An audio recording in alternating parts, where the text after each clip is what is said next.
क्या हाल चाल, उम्मीद करते हैं कि आप खैरियत से होंगे। हमारा दुआ है कि आप हमेशा खुश रहें, हंसते और मुस्कुराते रहें और इसी तरह हमें अपना प्यार दिखाते रहें। बिल्कुल जी, मेरा नाम मुअज्जम अली। मैं तारिक में मैं मोहम्मद यूसुफ। तो आज हम जिस वीडियो पर रिएक्ट करने जा रहे हैं, वीडियो का टाइटल है new Arjun tank Arjun MK1 Arjun MBT positive and negative points of Arjun tank. तो देखते हैं भाई, मेड इन इंडिया टैंक है इंडिया का। तो देखते हैं वीडियो, खानदार की वीडियो, काफी चीजें सीखने को मिलेंगी। कॉर्नर करते हैं 3 2 1 वीडियो स्टार्ट। जय हिंद। देखिए, हाल ही में नरेंद्र मोदी ने दक्षिण भारत में चेन्नई के पास आवाडी में इस तरह हैवी ऑर्डिनेंस फैक्ट्री जो है, जहां पे बड़े बड़े टैंक वगैरह बनते हैं, वहां हैवी व्हीकल्स की फैक्ट्री है। वहां पर उन्होंने अर्जुन टैंक के मार्क 1A का उद्घाटन किया, जबकि सब लोग को लग रहा था मार्क 2 का करेंगे। अब मार्क 2 1 में थोड़ा सा का डिफरेंस है, लगभग लगभग सेम है। अब ये टैंक्स के बारे में समझते हैं। इसके टोटल 118 यूनिट्स को भारतीय सेना में शामिल किया जाएगा। ये जो टैंक्स है, ये द्वितीय विश्व युद्ध में निर्णायक भूमिका निभाए थे। जितने भी ये टैंक्स होते हैं, इसके 2 पार्ट होते हैं। देखिए, ये नीचे का पार्ट होता है जिसे हम लोग कहते हैं हल, और ऊपर का जो पार्ट होता है जो मूव कर सकता है 360 डिग्री पे, उसे हम लोग कहते हैं टरेट्स।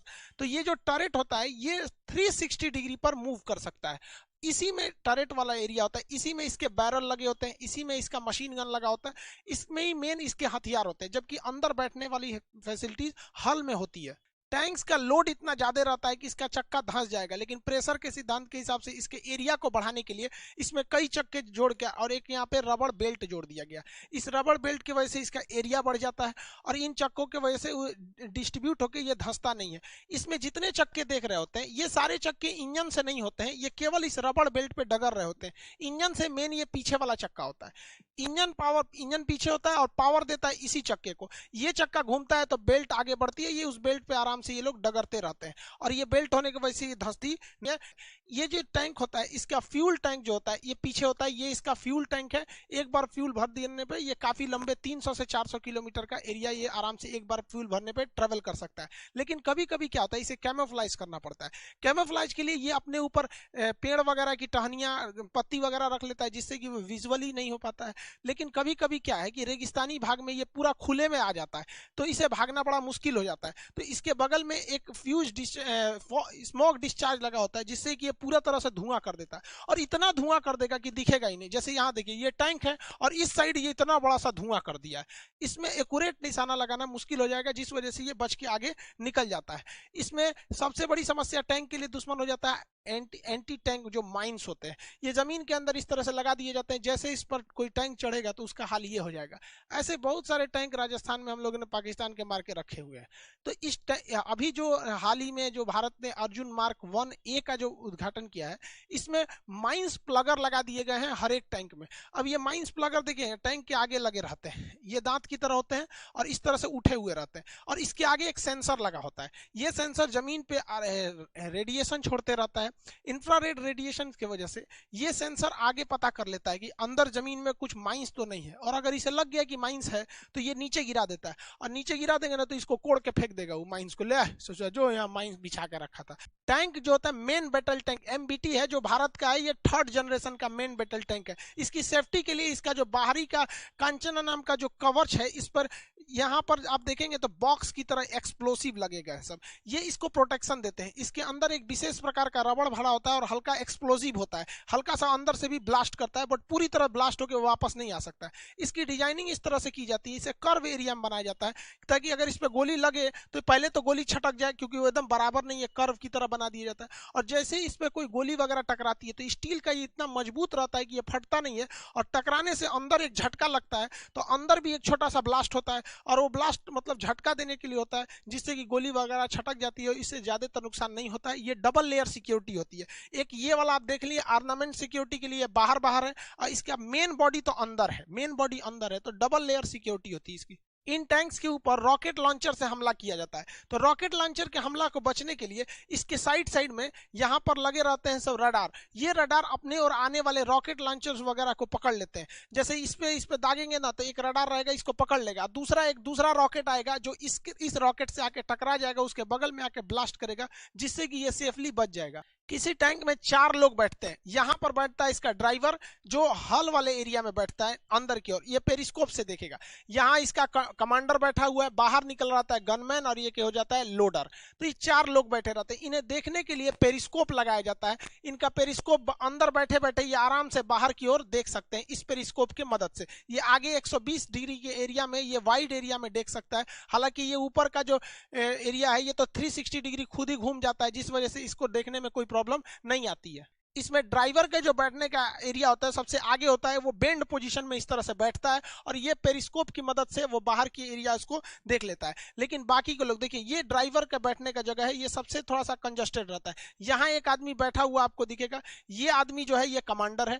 ये बाहर निकलेगा जो ये गनमैन होता है, ये लोडर होता है। लोडर का काम होता है कि ये एमुनेशंस को निकाल के इसमें लोड करते रहे, इसको निकाल के लोड करेगा। इसमें 2 चीज की सावधानी बरतनी होती है। ऐसा भी हो सकता है कि एमुनेशन यहीं फट जाए और अगर एमुनेशन इसमें फटा तो पूरी टैंक को ब्लास्ट कर जाएगा।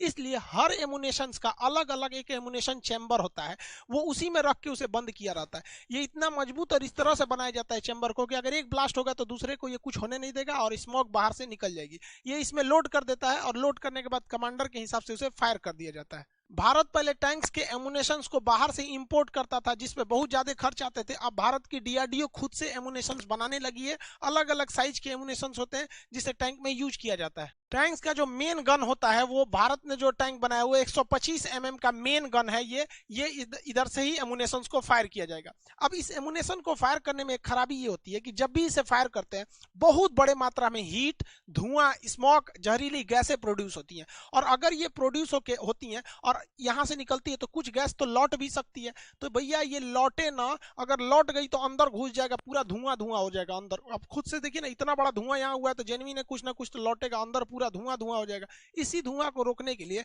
आप देखेंगे यहाँ टैंक को एक ज्वाइंट की जाती है। एक मोटा सा ये ज्वाइंट है। आप लोग ये मत सोचिएगा कि पाइप छोटा पड़ गया था तो वेल्डिंग करके जोड़ा है, नहीं। इसे कहते हैं एवेक्यूएटर। ये एवेक्यूएटर क्या करता है, जब धुआं वापस लौटता है तो ये अंदर नहीं जाने देता है, बल्कि यहीं से इसके बाहर कर देता है और अंदर के लोग सेफली रह जाते हैं। वरना अंदर जो घुटन से लोग मर जाएंगे, इसके अंदर के क्रू मेंबर। देखिए टर्रेट जो होता है ऊपर का, वो 360 डिग्री घूम सकता है। ये वाला एरिया टर्रेट का पूरा 360 डिग्री घूम सकता है और जमीन भी ऊपर नीचे नहीं होती है। तो इससे क्या होगा कि ड्राइवर जो गनमैन का निशाना बनाने वाला होगा वो तो चूक जाएगा, निशाना लगाने में उसको दिक्कत आएगी। तो इसमें ऑटो स्टेबलाइजर होता है।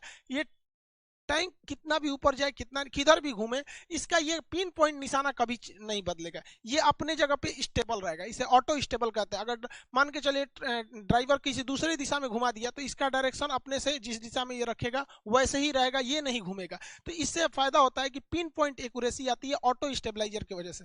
गनमैन जो होता है बाहर निकल सकता है। इसके आगे सुरक्षा के लिए ये कवच लगे रहते हैं ताकि आगे से कोई गोली ना लग सके।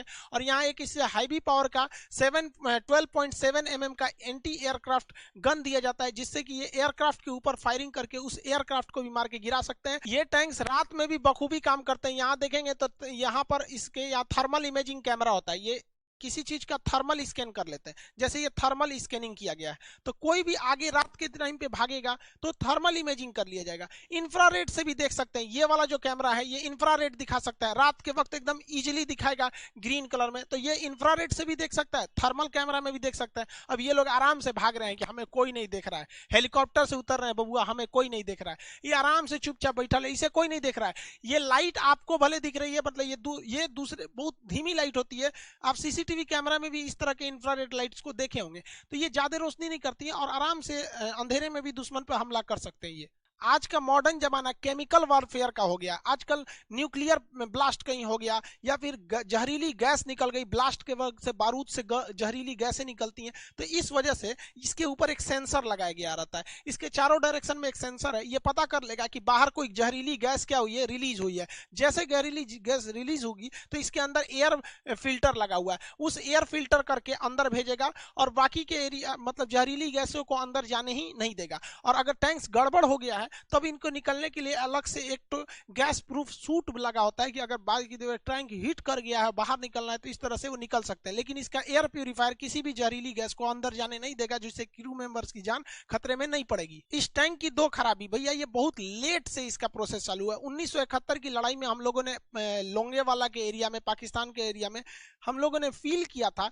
कि हमारे पास टैंक्स की जरूरत ज्यादा होनी चाहिए। चाइना के पास बहुत ज्यादा टैंक है, हर कैटेगरी के टैंक है, इसलिए 1972 में हम लोगों ने अर्जुन टैंक की आधारशिला रखी। लेकिन ये काफी लेट प्रोसेस हो गया। अभी भी इसके मार्क 3 मार्क 2 वाला वर्जन है जो अब इंडक्ट होने जा रहा है। तो पहली समस्या ये। दूसरा, इसका ओवरवेट, ये 68 टन 68 टन का है। 68 टन होने की वजह से इस टैंक को रत्ती भर प्रॉब्लम नहीं है। इस टैंक की खराबी, इसमें कोई दिक्कत नहीं। लेकिन इतना भारी टैंक अगर किसी ब्रिज पे ले जाएंगे तो जो भी ब्रिज आज से 40-50 साल पहले पुराने हो चुके हैं उनको ये ध्वस्त करके तोड़ देगा यहाँ पर। तो ये इसकी समस्या नहीं है, ये दूसरे के लिए समस्या बन जाता है। इसे ले जाने के लिए भी स्पेशल व्हीकल बनाने पड़ेंगे। अगर नॉर्मल व्हीकल जिसपे जेसीबी वगैरह को टांग के लेके जाया जाता है, अगर इसी को रखेंगे तो तोड़ देगा यहाँ पर। तो ये दूसरे के लिए एक समस्या बन चुका है। लेकिन ये टैंक रेगिस्तानी एरिया, खास करके राजस्थान गुजरात का एरिया जो पाकिस्तान से लगता है, उसके लिए ये द बेस्ट है। ये उनके लिए मतलब चलता फिरता मौत है। ये कैग की एक रिपोर्ट में खुलासा किया गया था कि इन्होंने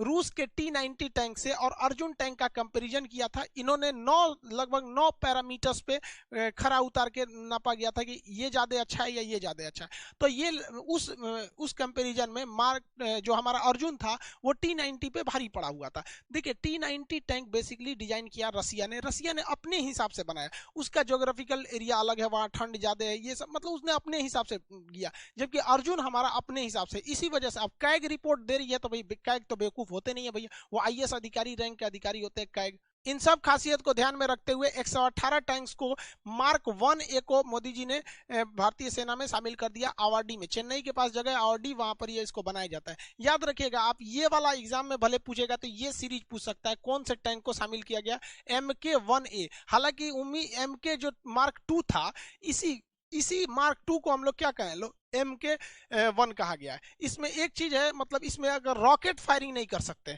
यहां से अगर हम चाहें तो रॉकेट फायर नहीं कर सकते, तो क्या किया गया कि सेना का कहना है कि हमें जो मार्क 2 दीजिएगा उसमें रॉकेट फायरिंग की व्यवस्था अलग से लॉन्चर जोड़ के दीजिएगा। तो DRDO ने कहा कि भाई आप एक काम कीजिए, आप मार्क 2 लीजिएगा। तो ये मार्क 1 हो गया। मार्क 1 के बाद मार्क 2 आना था, लेकिन मार्क 1 में जब डेवलप किया गया तो मार्क 1A कर दिया गया। और जब इसमें मिसाइल लॉन्चिंग सिस्टम जोड़ दिया जाएगा तो उसे कहा जाएगा मार्क 2 के नाम से जाना जाएगा। वो आने वाले 2-3 साल में हमारी भारतीय सेना में उसे इंडक्ट कर दिया जाएगा। यूपीएससी मेंस के एग्जाम में ना एक टेक्निकल क्वेश्चन इस तरह से पूछ देता है, जैसे आपको कोई रडार सिस्टम से देगा या फिर सुपर कंप्यूटर देगा या कोई एमुनेशंस में या फिर एयरक्राफ्ट कैरियर के स्पेसिफिकेशन में एक क्वेश्चन दे देता है कि इसके बारे में विवेचना कीजिए। तो उसमें आपको थोड़ा सा डिटेल से लिखना पड़ता है। आई होप आप इसे समझे होंगे। मिलेंगे नेक्स्ट क्लास में। जय हिंद।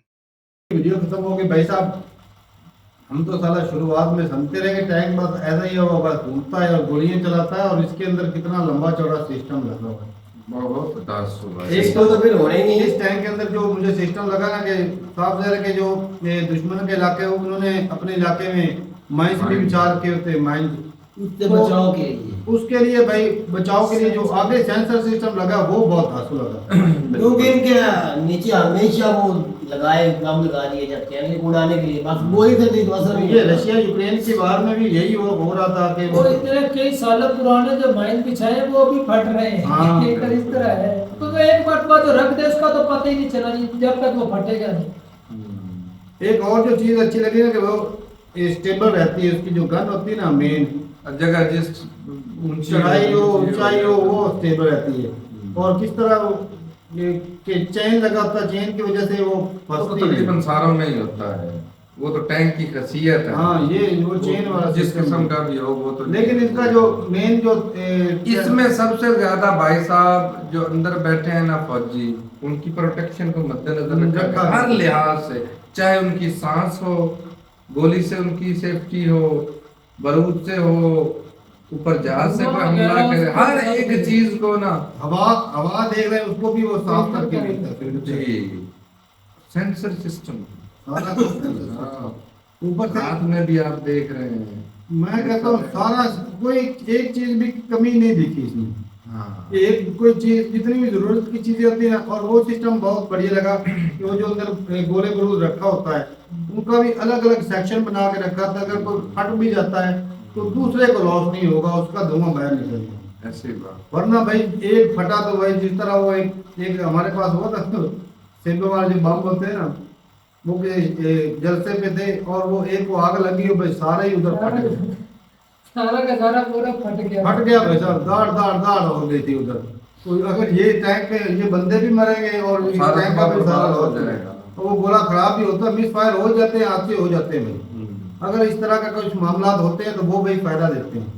और अच्छा, जंगलों में छुपने के लिए ऊपर वो डालियां डाल देते हैं, और वो वैसे जो रेगिस्तान इस तरह के इलाके वहां पर तो है कुछ नहीं, वहां पर वो धुआं छोड़ते हैं, वो पीछे लगा होता है इस तरह का सिस्टम। मतलब कि हर लिहाज से ना वे किसी एक जगह पर आप Safety उंगली नहीं की उठा सकते भी इधर इसकी नाकामी, नेगेटिव पॉइंट कोई भी नहीं है उस हिसाब से। और 300-400 किलोमीटर जो है सब एक मरतबा फ्यूल भरने से। हालांकि ये हैवी मशीनरी है और इतना सफर मैं कहता हूँ ढेर बन जाता, और ये चलते भी स्लो स्पीड, इतना ज्यादा तेज भी नहीं चलते। वो ना भी 100-200 की स्पीड नहीं, से नहीं, चलते हैं, नहीं, वो भी नहीं बात। अच्छा, उसकी दो परतें, दो लेयर हैं सेफ्टी के लिए हाँ। पूरे टैंक की। एक वो अगर माड़ा मोटा हो उधर जाता से है ब्लास्ट हो जाता है, वो डबियां बनी हाँ, हुई लेकिन हैं। ये है कि अगर इसका खर्चा भी बताते ना तुम्हें, फिर तुम्हें पता पैसा चलता महंगे है। बहुत पड़ते हैं। इतना ज्यादा सिस्टम लगा रखा है और सेंसर सिस्टम कितने लगा रखे, बहुत ही मजबूत चीज है भाई। और जिस तरह का एरिया है ना, पाकिस्तान हो गया, चाइना हो गया, इन एरिया में भाई सब टैंकर ही काम आएंगे तो खुदा ना करता इसकी मजीद जरूरत पड़े, लेकिन ये खतरनाक बहुत है भाई। बिल्कुल। अच्छा, इसके ऊपर वो मिसाइल सिस्टम इस तरह का भी- rocket rocket system, rocket system लगाना चाहते हैं। तो ये भाई ये भी है।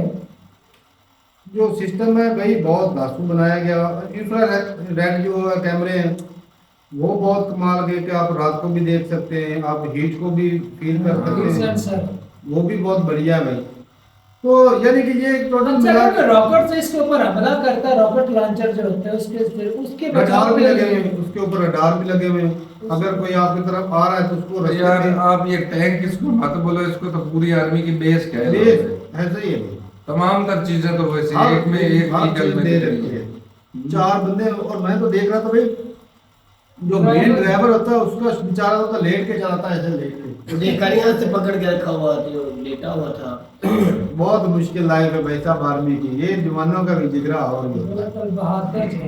तो बहादुरों की जरूरत वैसे होती है। मतलब, और मेरे जैसा बंदा थोड़ी देर इसमें वो जितनी एरिया में बैठा था ड्राइवर, वो दम घुट जाए भाई। भाई साहब एकदम से ना दंग रह गए भी, इस तरह का बैठ कर ये चलाया जाता है। बाकी जो चलो पहले देखा कभी नहीं ना, अंदर के बारे में कभी सुना नहीं था इस तरह की। ये वीडियो ऐसा है, खान साहब ने बताया सारा कुछ। और वो ट्रेन है भाई, जिसका काम है वो हाँ, वो कर लेते हैं। वो कोई टेंशन होती है।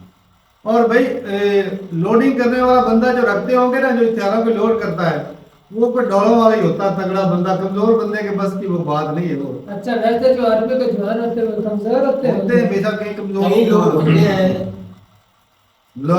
ये कमजोर यार, ये यार फिजिकली कहीं कमजोर भी होते हैं बंदे। फिजिकल टेस्ट होते हैं उनके। हाँ, ये मान ले यार।